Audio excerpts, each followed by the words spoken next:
How'd you get back there? The tire hopping.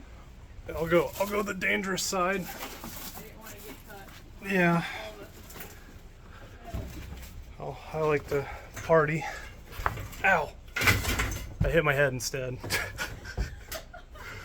I don't have to worry about that very much. Yeah. Look at that. A Grammy. Oh, bees! Bees! Bees! Bees! Okay, you're fine. Easy. Yeah, there's a lot of them, so just keep coming this way where they're not. Minor freak out moment. Just had a bunch of bees land on my head. Wasps, so we'll have to be careful on our way out. Yeah, let's not go that way in particular. All right. There's the bins, like the metal bins and old sleds. There's all kinds of neat things. It's too cool. Who knows how long it's been here. AMC Gremlin. We have purchased it and we are going to pull it out of here. And you are going to drive it to work. Right. I mean, it fits you, right? A gremlin. You're kind of a little gremlin, so yeah. That's nice. I know. It's in pretty good shape. Pretty good shape. What's weird is like the inside is like a time capsule. Like someone had just drove it and just parked it 1,000,000 years ago. So probably no keys to it anymore. She said she has title though. Oh, that's good. I didn't even think to ask about that. She has a title. So anyway, with that, we're going to try and get everything moved out of here so we can pull this thing out. 'Cause yeah, it's buried and definitely sunk into the mud, and everything that could be difficult about getting a car out is definitely present in this scenario.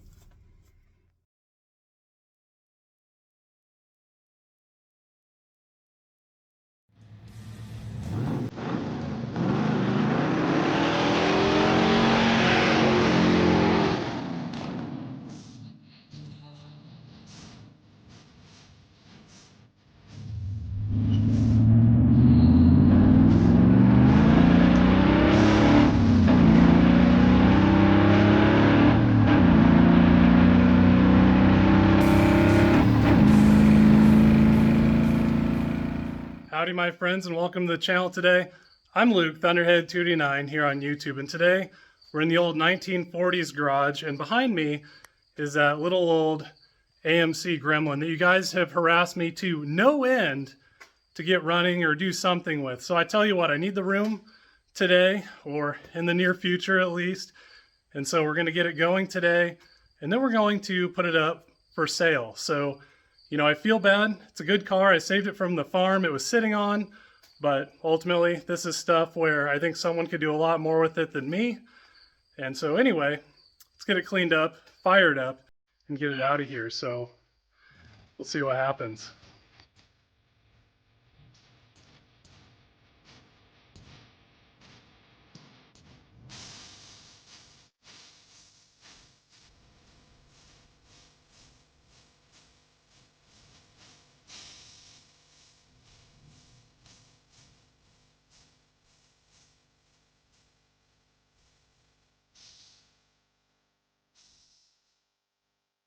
So here she is. I've resisted the temptation to turn it into a shelf. You see it's backed into the corner with old tools, and everything else will shed some light here on this predicament. Pretty neat old solid straight car as far as Gremlins go. It does have the 258 inline six, which is just a really solid AMC engine. You know, but pretty neat car. I can't remember Gremlin X. When we clean it up, we'll find out. The interior on the car, you can see I wrote a note to myself here. And I forgot, it's almost Halloween again. I forgot I stowed my little buddy in here. How you doing? Oh, I thought you forgot about me, Luke. Oh, well, I did. And the car as well. So, see if I can't get this old broken garage door open. I have an unreasonable fear of spiders, which there's like 1,000 of them in here. Once upon a time when I was oh boy, that's a big one right there. When I was a kid, I was eating a bowl of cereal, and all of a sudden, you know, I took the spoon out of the cereal, there was a big old spider on it. So Anyway, that just kind of ruined me with the whole spiders thing. Oh, I guess we're gonna have to go outside to get this. Pretty janky door.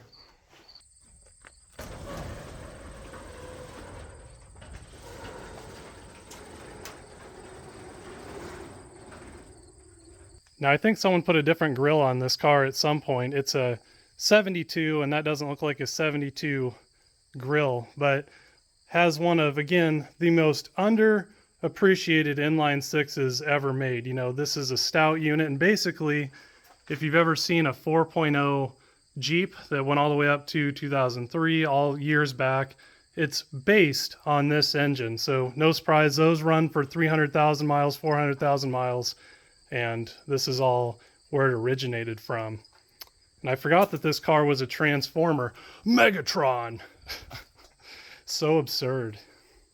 So just to give you the 15-second backstory on this car, you know, most cars like this, they get parked for some mechanical issue, you know, they get parked and then they just fall into further disrepair and they're forgotten about. And it's usually kind of an archaeological dig to figure out what's wrong. But in the case of this, you know, late 80s, early 90s, it was just an old car. The lady who drove it got a new car and she just parked it in the barn. The battery died and then no one ever fixed it, and it just sat there, you know, for the rest of time. So, and it was actually going to end up going to the crusher, if you can believe it or not. I was there to buy hay equipment and then saw this, and anyway, you know, the rest of the story is history. Now it's here. But a carbureted pushrod engine is a carbureted pushrod engine. They're all the same methodology, so should be standard off on this one. Pretty dusty in here. Definitely been sitting for a super long time. This could be over before we ever even start. Oh, there we go. A little something. Maybe. Let's go this way so I don't cut my hand on the fan. Ooh, I even heard compression. Come on, Wiener Arms. It's just a little AMC, right? Okay, that looks pretty good. We have moved the crank quite a ways, so I think because it was parked in a really humid environment, I'm going to pull all the plugs, put a little oil down the cylinder, and we're just going to see if we can get this engine rotating over with a wrench on the crank. I feel a lot better doing that because we're not going to destroy the engine immediately that way. The plug wires were labeled at one point, but obviously I can't read that anymore, so the obvious solution is just to waste a bunch of zip ties labeling the plug wires in sequence here, because, you know, that makes sense. I don't even know why I'm doing this. They're so petrified they'd stay right in place.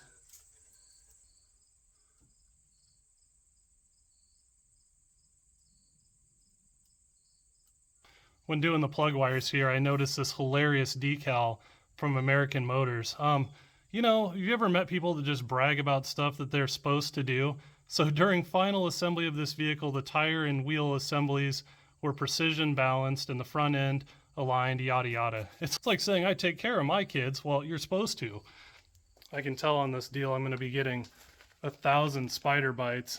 I got bit on the ankle by one of these bad boys once, and though they look small and we're in the Midwest where you southern folk have things that are as big as your hand, they're still pretty potent. Like, look at all them spider sac things, so we're not dealing with that today.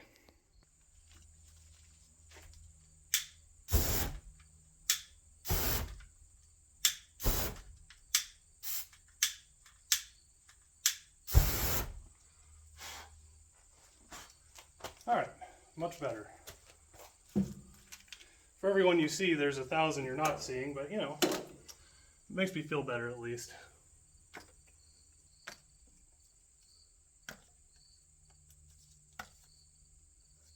Yeah, I definitely didn't need to number these. It's an oily son of a gun, very preserved.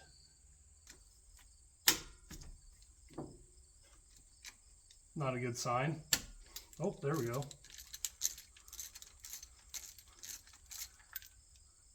Oh, off to a good start, I see.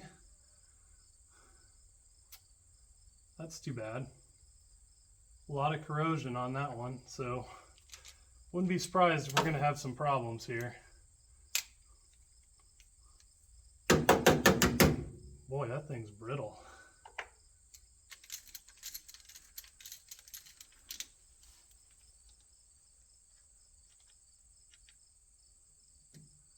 Well, they all look pretty corroded, as one would expect. I count my blessings that the crank even moves. Oh, that sounded like I broke another one. Oh yeah, definitely. Oh man.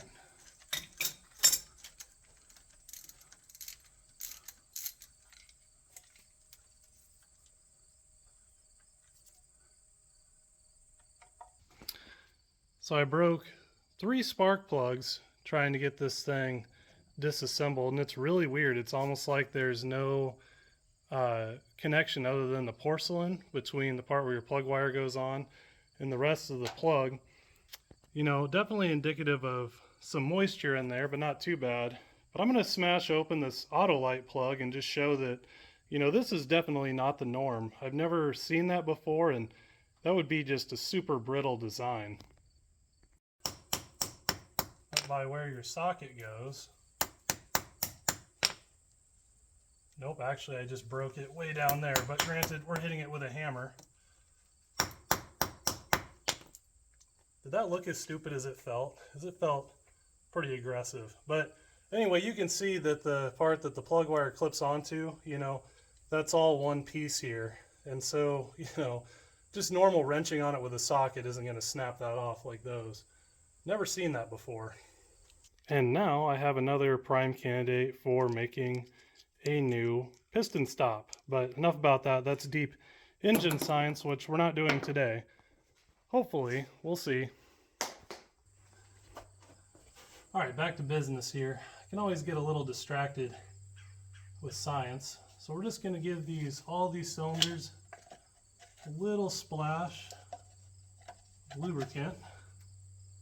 There we go. I generally use ATF here. Just makes me feel better, nice and thin. Well, we're making a pretty solid mess. Again, I just feel better cranking over a dry engine that's sat since 3 Vietnams ago. It's got a little bit of lubricant in it. Those cylinders are dead dry and quite possibly corroded. All right. See with the spark plugs out, we can do this by hand. Very convenient.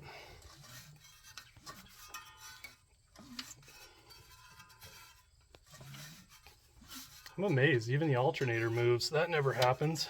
Stuff that's been sitting. Oh, tight spot, through it. Oh, now she's pretty loose. All right, I think we're in business. Before we get too buck wild spinning the engine over here with the starter, which seems pretty promising with the crank and everything, it's always a good idea to take the air filter off. There's a bunch of mice nests in here. We don't want to suck that right into the engine and ruin all of our chances of success. Oh yeah. Yep, see, that's exactly what I'm talking about. Ton of junk in that thing. Yeah, exactly. All right. A little bit of patience with this stuff goes a long way. We got a bunch of junk in the carb. Carb looks clean. Moment of truth to see if the linkage is seized. And it isn't. That's super rare. That would have been highly annoying. So we're doing pretty good. I think she wants to run. What did I see on this? 258. So it's the McBeef inline 6, I think. Before we get too excited here, if the fuel pump does work and there is a bunch of garbage in the tank, we don't want to pump that up into the carb, and that can do a lot of weird stuff with seizing valve train. So before we get too buck wild, let me just snap this off of here. There we go. Now we're not going to put anything in the carb. Definitely petrified. And let's get the battery out and get our jump pack on. Look at this thing. Megatron. Oh boy. It's an Autobot. Oh no, it's locked in with a super rusty bolt. What do you know? not getting bit by spiders today, but we're getting stung by bees. How'd that feel, little buddy? Go on, get. Feel bad, you know. You don't want to hurt the bees, but sometimes they sure like to hurt you. Trusty Jump Pack 1000 on here. There we go.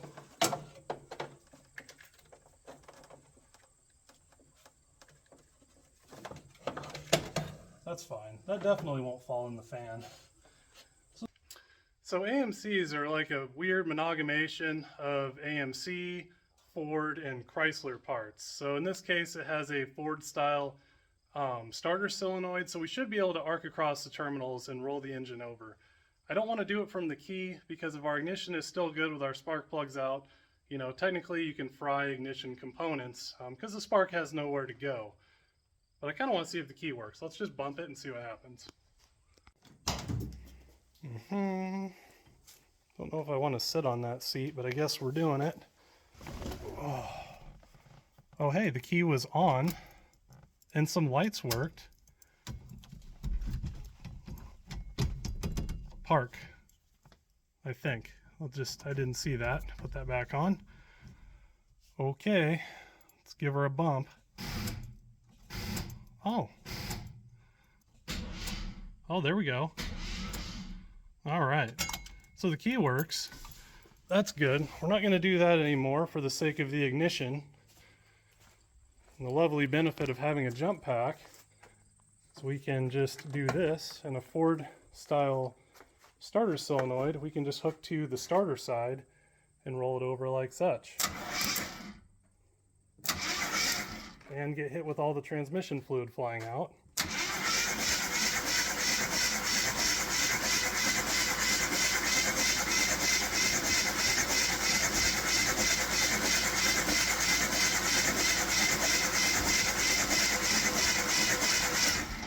That actually cranks and sounds like an engine.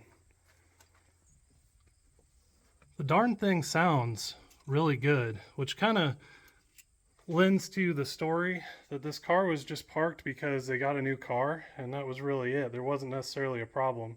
The oil looks extremely clean, so normally I don't run it, at least for initial fire off, but in this case, I just might.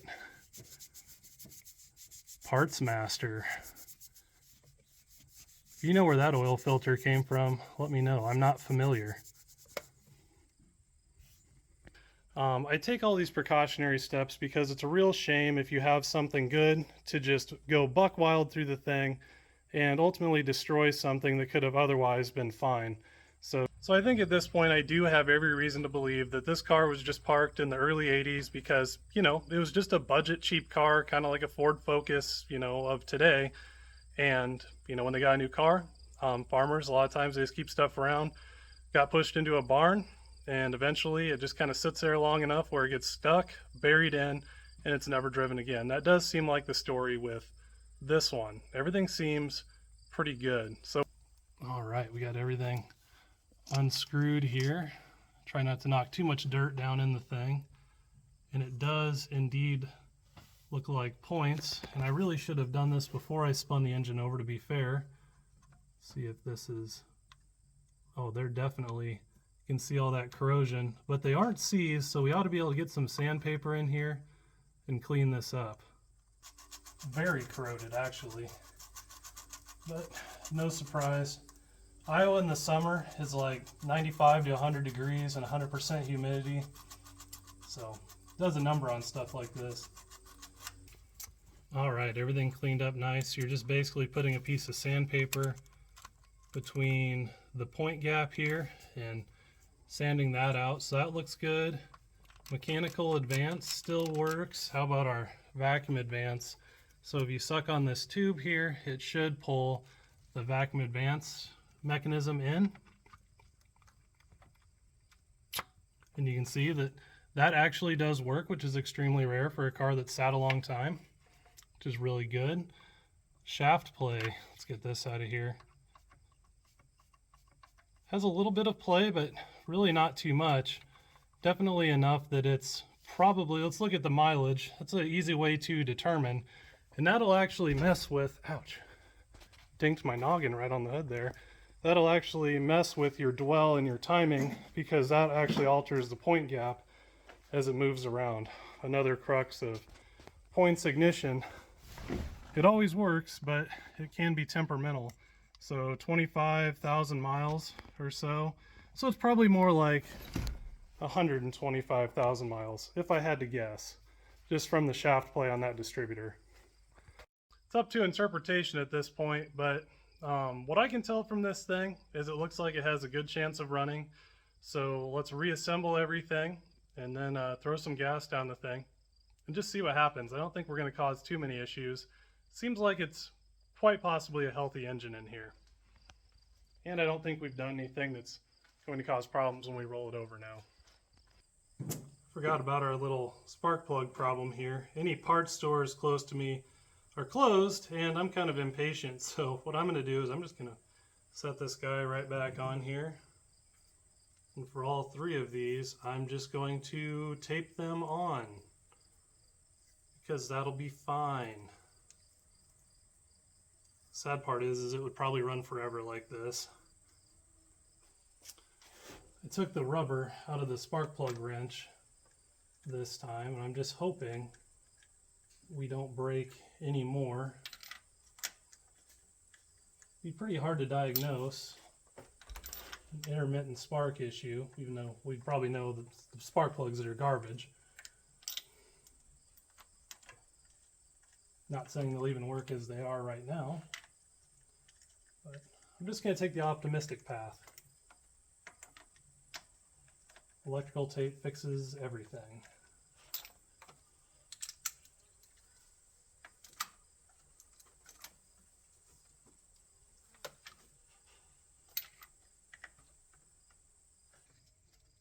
All right, plug wires barely fit back on our taped plugs, but they do, kind of. Is that one on? It's not even a taped one. There we go. Before we get too wild, I'm going to steal the fire extinguisher out of the F-250 here. Check out that wicked cool vintage massive snowblower. So far I've been 0 for 2 with the winter here in Iowa, living out in the boonies, so hopefully with that thing we do pretty good.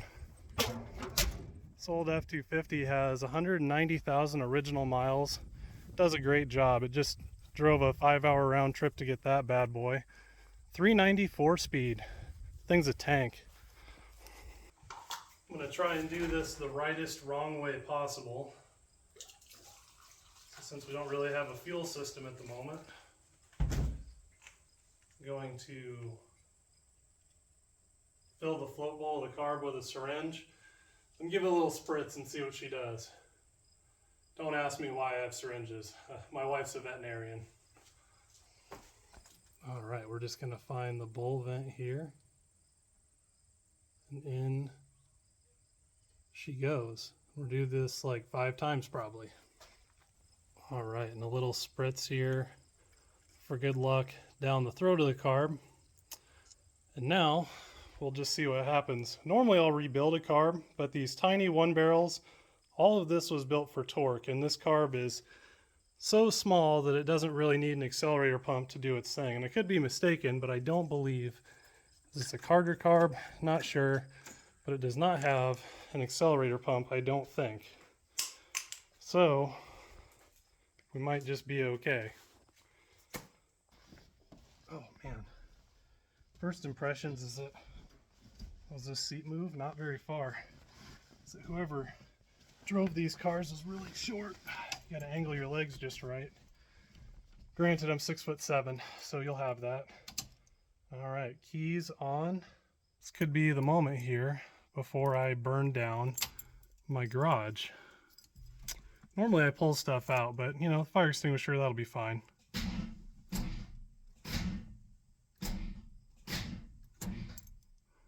Oh, and we have smoke coming from the engine bay already.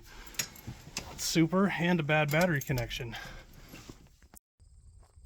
All right, we're going back to the F250 because it has a McBeef battery for turning over this massive 390 FE. And if cranking amps are the problem, in a moment they sure won't be. There she is, 190,000 original miles. Never been out of there. Just keeps on going. You can tell I have my battery cables really tight, but it does the job. Oh, that's a heavy son of a gun. Sorry, buddy.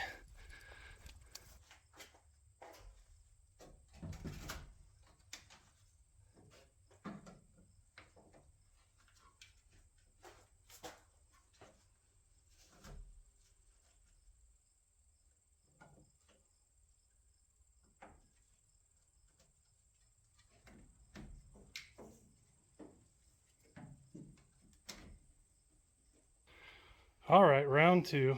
It's highly plausible that the starter is pretty ratty on this thing. It was sitting down in the dirt pretty good. All right. Well, it cranked now. Hey, that's way better. What do you know? Okay.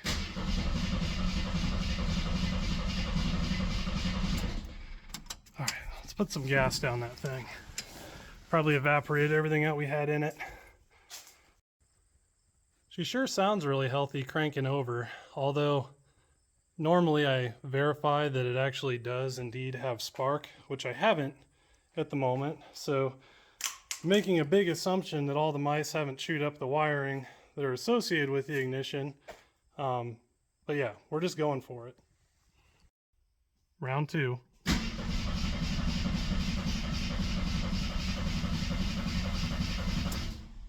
Sure cranks good.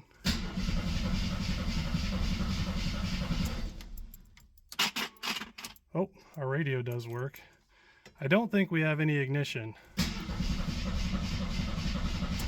is one of those reasons I always verify that kind of stuff, because if I don't, it never works anyway. All right, so we're going to test all this out here. We have the key on now, so if the electrical is good, which it probably isn't, the coil should be powered.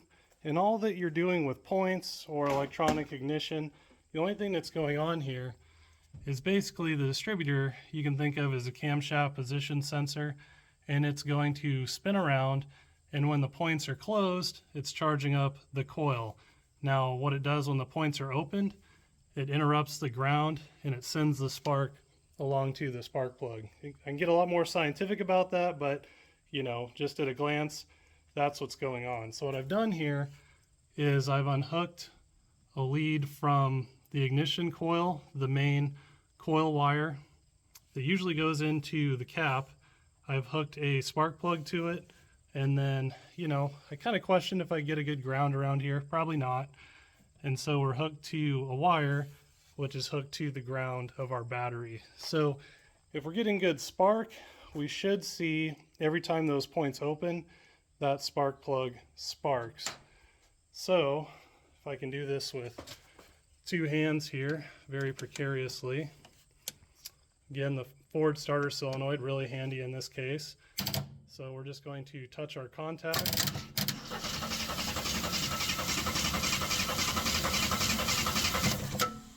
And we aren't getting any spark. So let's get the multimeter out and see with our key on if we even have any voltage to the coil. I'm assuming we have something going on there, you know. So you kind of work linearly. This is kind of a crash course, but if you're not getting anything out of the coil, you know, the rest of the distributor, it really doesn't matter. So with the multimeter out here with key on, we're touching the positive side of the coil. The point gap is closed and we're on the ground of the battery. We're only seeing 5 volts. And we know that we have a good 12 volts to our battery. So yeah, the wiring is probably chewed up under the dash there pretty good.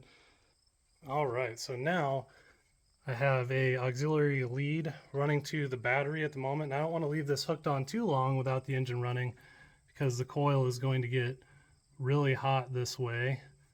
But now I get a good probe here. We have 12 volts to the coil. Let me pull this out here. Now this is Normally, not what you want on a point system.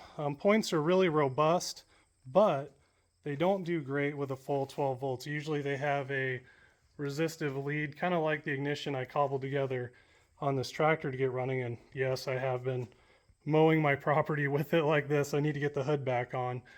But, you know, usually there's something like this, or that's a ballast resistor, or a resistive lead like you have on Ford. So, you know, we could burn up the points, you know, after a little bit of run time, but at least it will fire off and run this way. So, all right, so clear prop. You can see that spark plug down there sparking. Let me get you a better look in here.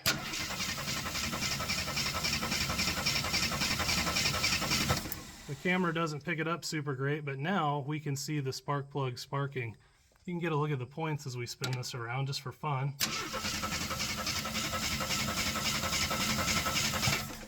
You can see it's breaking that connection there. That point gap connection. Maybe you can't see it. Right there.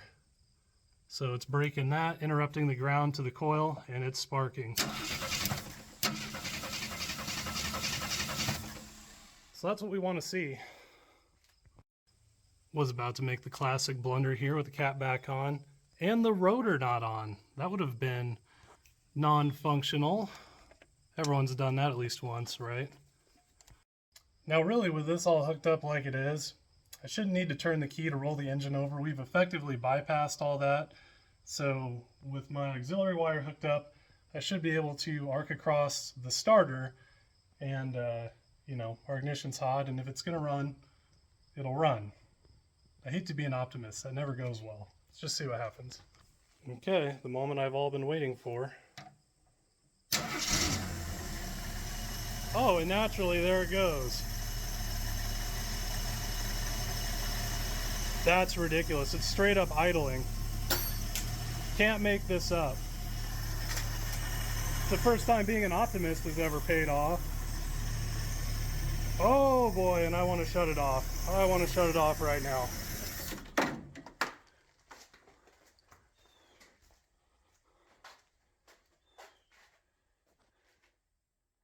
Huh.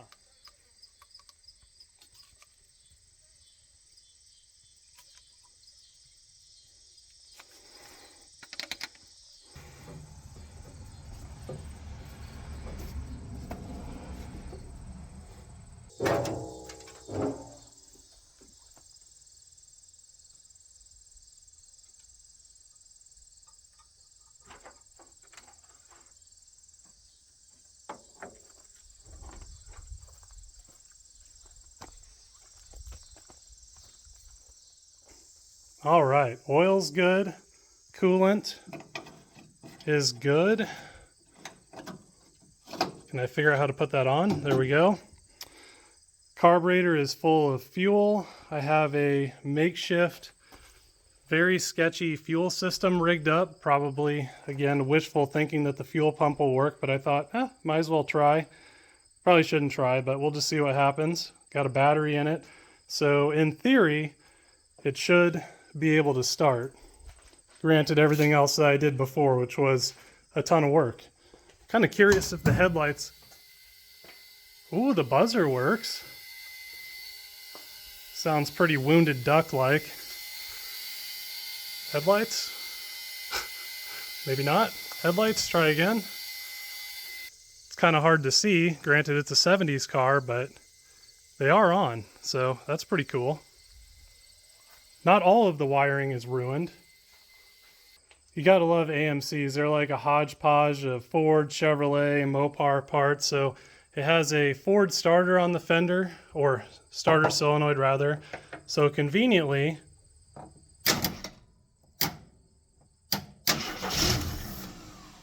holy crap. I was gonna say conveniently you can just arc across and fire or roll the engine over. How did that even start? The key isn't on, and the ignition wasn't even hooked up. Maybe the key is on.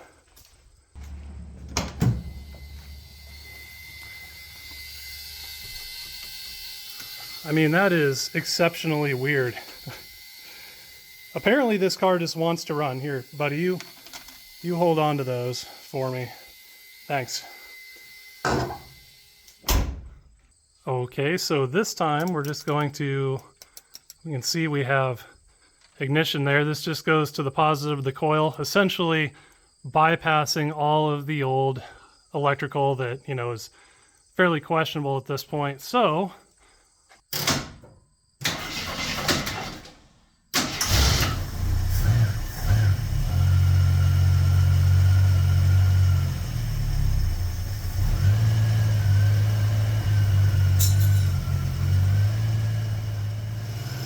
sounds pretty good.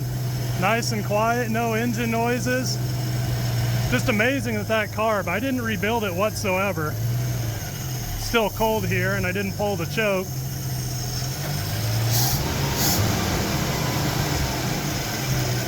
And apparently that fuel pump is in fact working, so that's pretty cool.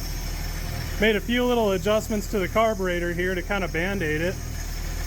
Pulled our rag out and you can see there's no blow-by on this engine. This was a really solid running car when it was parked, which, you know, that stuff's just always so weird when that happens.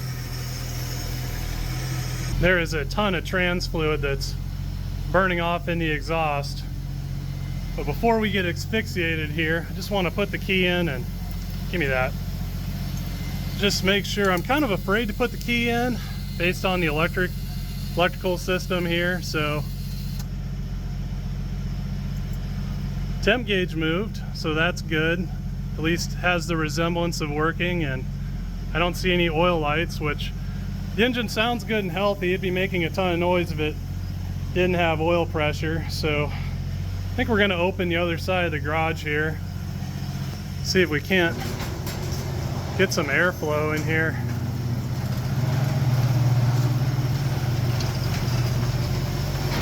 We're doing better than I would have thought at this point.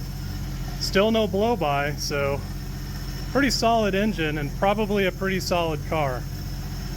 See if it has any blow-by if we rev it out here.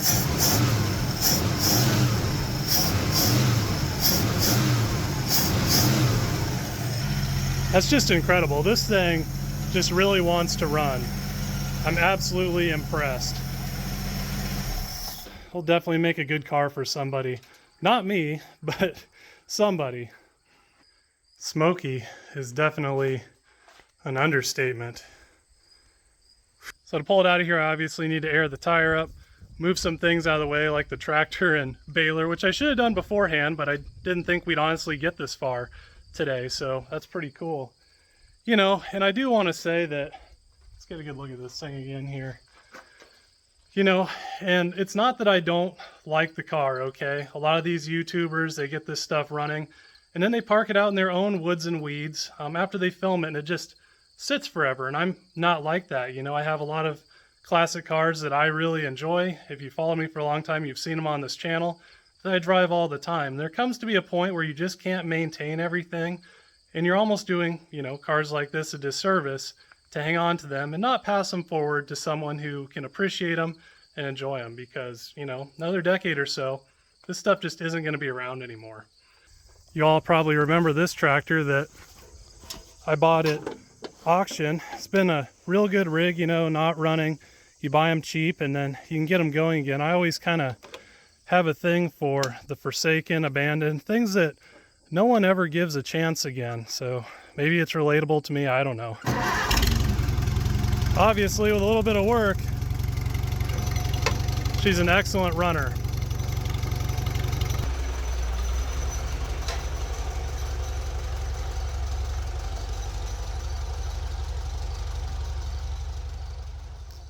Now this is one of my favorite classic car party tricks, things that I think were pretty common back in the day, but you don't see anymore. Basically, you can remove a spark plug from the engine here and then insert this guy, and then you can use this apparatus to air up your own tire with the engine itself. So let me hook all this up, but I've always found this to be wicked cool.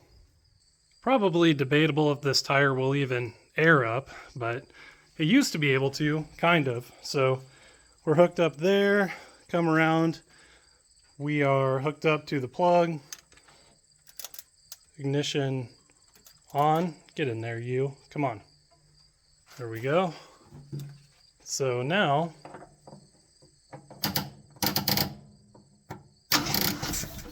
come on, hands.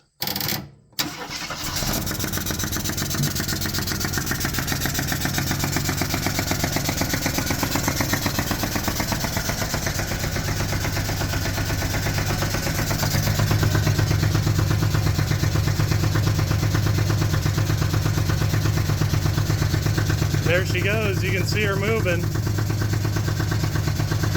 How high do we want the tire to go? I don't know. It's probably about to explode, so I think it can roll on that. That's good enough for me for now.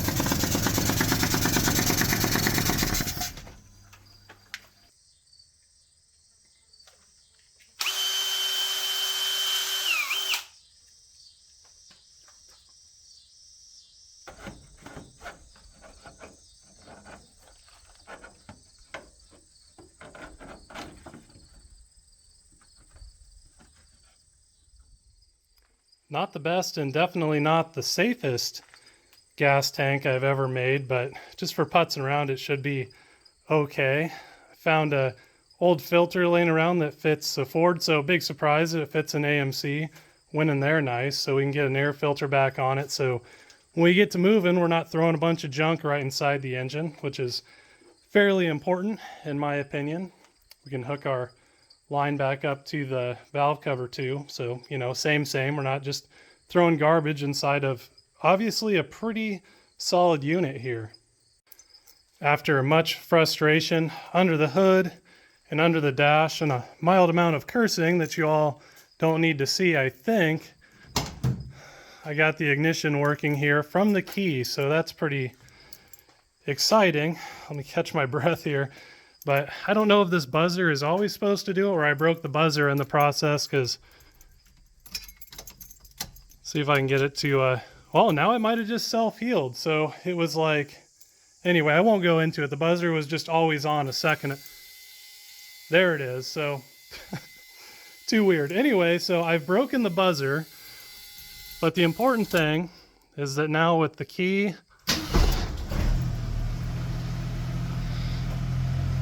she runs, and a few extra carb adjustments, it fires right up with the bump of a key. So not too bad.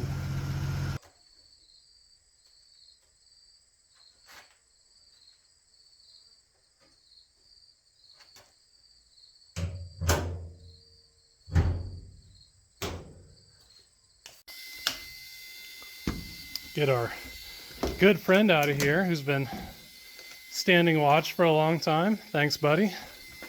Boy, that buzzer is annoying.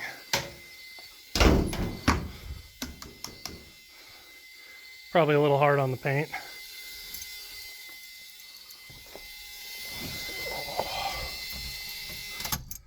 From the key. Maybe. There we go. That is just amazing. And that is very awful.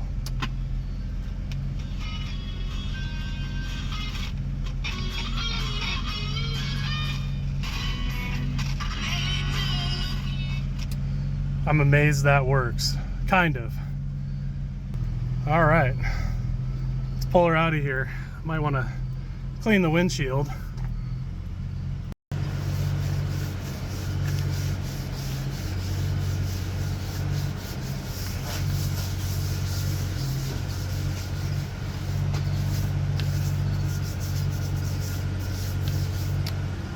There's probably better ways to do that. Yeah, I was kind of afraid of this happening. You know, I figured if I worked on it enough, I would start to really like the thing, and I do. Check out the headliner. Everything's good. The interior is really good. Steering wheel is very sticky. Anyway, shucks. Sell the thing, Luke. Don't keep it. Sell it. So I don't have any brakes in the thing, obviously, so we're just going to try and get it past reverse there. So that was kind of a nail biter, so we don't hit anything. I could just pull this thing out of here, but You know how fun it is to drive it. So I'm gonna drop it and drive, and then hopefully she goes into gear and out we go.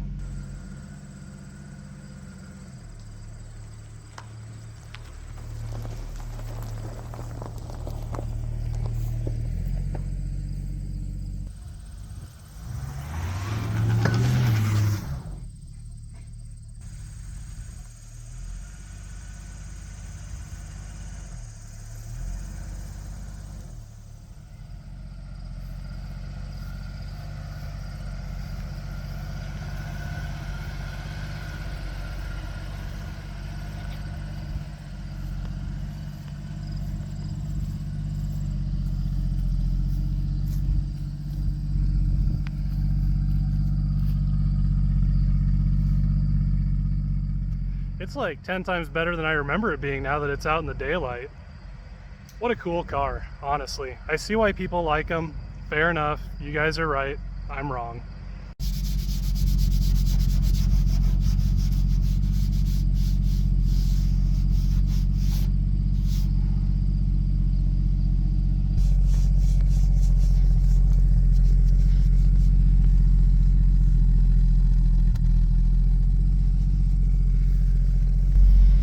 Man, this thing is super cool. This shelf is just wicked neat. I guess I never even looked in here. That must be actually the window sticker and everything to this car. Super cool. Would have figured the mice would have gotten to that, but trying to pull it up here where I can wash it. It's fairly precarious with no brakes, so it's kind of like one of these drive neutral. Just trying to inch it along here and, you know, not run into anything else. Got pretty excited for a second. I thought this was a locket, but it looks like just two stampings that were folded together. So one owner car, well, up until me. I'm having way too much fun with this Walmart skeleton here, but I always feel bad pressure washing cars like this that have sat for 30, 40 years, you know. It took all those years for it to look like this, and, you know, once you spray off the barn dust, you know, that's like minus $1,000 in value, so I'm told on the internet, but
good grief. I was hoping it really wouldn't even clean up that good. I mean, it's borderline shiny. It did have a roof over it to some degree while it sat forever, but I mean, I didn't expect it to quite come back like that. all things considered, I mean, it's a pretty darn good looking car at this point. I was really hoping it wasn't going to be. Well, I suppose it's not that hard of a choice to figure out what I need to switch places with. Obviously, not the Maverick. It's my daily driver. This empty spot is obviously my wife, so I would die 1,000 deaths if I put the Gremlin there. The 64 is what my wife and I go places together in, so again, 1,000 deaths if I chose that one. But right here, our good friend, the 1970 Volkswagen. It's a shame. I've been trying to get some work done on it, but I've just kind of not had a lot of time. So I think we're going to fire this up for the first time since spring, pull it out of here, and sadly shove it back in our 1940s building and hopefully not forget about it. And if you're wondering why I'm saying I should sell the Gremlin, you know, it's because I do have a few neat old cars, and at this point, it's really just hoarding. So, got a pile of parts for this Volkswagen here. I got a lot of work left to do on it. So, first start in a really long time here. Had to steal a battery from one of my tractors.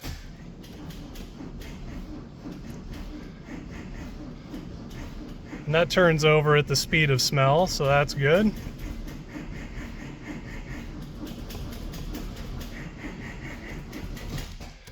Okay. All right. Just gonna need some help, I can see. Got to get fuel all the way from here to there, and these fuel pumps aren't even good when everything's doing what it's supposed to do. Hey, little buddy. Don't know how much I love these filters. Definitely wouldn't want to be out in the rain with it. But anyway, this is... Oh, that's absolute sacrilege. I hate doing stuff like that. Didn't plan on doing a Volkswagen revival.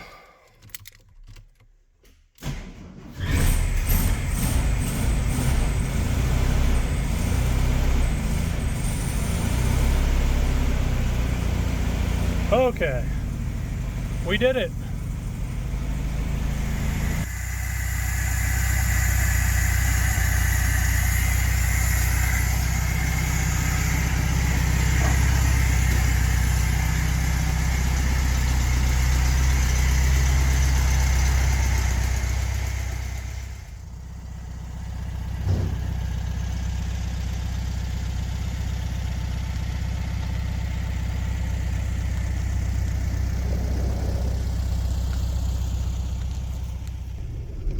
Brakes do not like going in reverse right now for some reason. Almost at the end of the driveway. Oh. All right. I feel like fat guy in a little coat. Let's see if we can weasel around all this other tomfoolery we got parked out here and get this thing out of the way.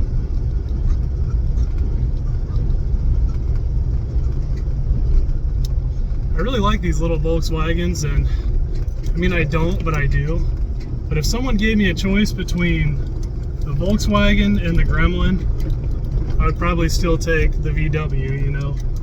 These are pretty historical little vehicles. Pieces of junk, though. Pedal box is for an infant.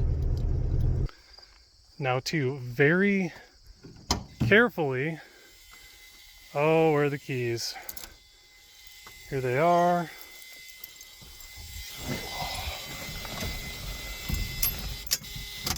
That buzzer's pushing its luck, I tell you what. Almost here. Maybe we actually have to hit the gas pedal since it's sat a while. And she's up and running and idling. I don't know, little Volkswagen. This one's not too bad. Alright, so with a parking brake, see if we can just get past reverse. Parking brake that doesn't work and everything, we're just gonna try and, I'm gonna drive right through the front yard, I think. So we're just gonna go drive, kind of putts, neutral, and we're going downhill, which is bad. drive again. Neutral.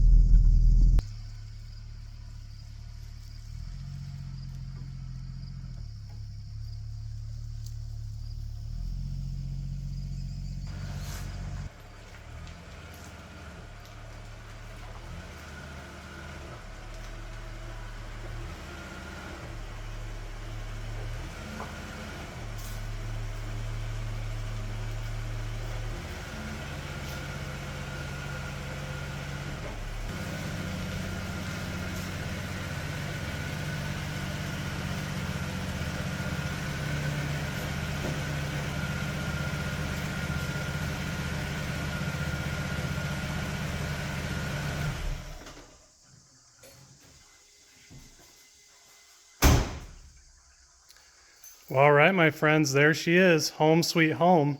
I have some old white letter takeoffs that would fit on this car. They're the same thing that's on the Maverick over there, the old tires from it, but they should suffice for a little bit on the car. Look pretty neat on it, I think. But anyway, man, it's just so cool. All right, my friends, I'm going to do a little bit more, clean it up a little bit, obviously vacuum out, the 30 years of mouse poop out of the thing. I'd love to do more right now, but I have someone coming to pick up a load of hay, so 100, 150 bales, so that'll take me a little bit. But anyway, thanks for coming along with me, and I guess I'm going to get to cleaning this thing after that, and if you want to stick around, be my guest. But there she is, little Gremlin. If you want to see me do anything more with this car, if you want to just buy this car from me so I don't do anything silly with it, or keep it, because obviously I have enough, and I like to, see other people enjoying this, not just me. So anyway, thanks for coming along, guys, and I'm a believer. Gremlins, fair, they're pretty cool.